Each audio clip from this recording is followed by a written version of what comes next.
吃得出体验捡母鸡刚生下的蛋。打开看一下有没有鸡蛋。摘菜园的地瓜叶，哇，好棒哦！拍拍手。准备自己做披萨。有。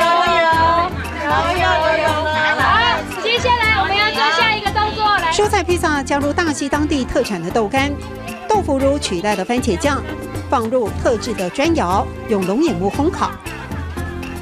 嗨，没后雷哦。做后嘛，做好了没有？哦，不会后雷，快好了。还要多久？我看一下，差不多在2分钟。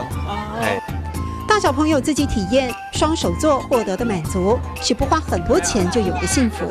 就像这座幸福窑，废弃木柴结合钢构，铺上茅草，陈皮和就地取材，逐步打造梦想中零废弃物的农庄。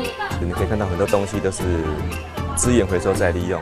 那这个地方很多客人，他像我们比如说从开幕到现在，很多客人来这边体验过之后，他也觉得蛮感动的，说原来这些东西它还有这些用途这样子，比如说那些不要的瓮啦，对不对？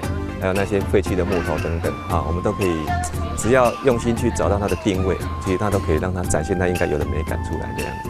是一个生态循环的农业，不管我们这边经营多久，它是不会污染环境的。哇，蜘蛛网！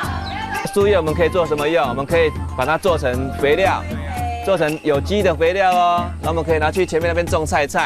务农的父母一直希望他脱离农田，但陈皮河始终难忘梦想中的桃花源。经营农场，推广生态教育，让下一代有机会亲近动物本性，在大自然里学习共处共荣的课题。花10多年投入生态农场，陈平和不只热爱山林，他更积极耕耘生命教育的园地。做好嘛，不会后来。做好嘛，不会后来。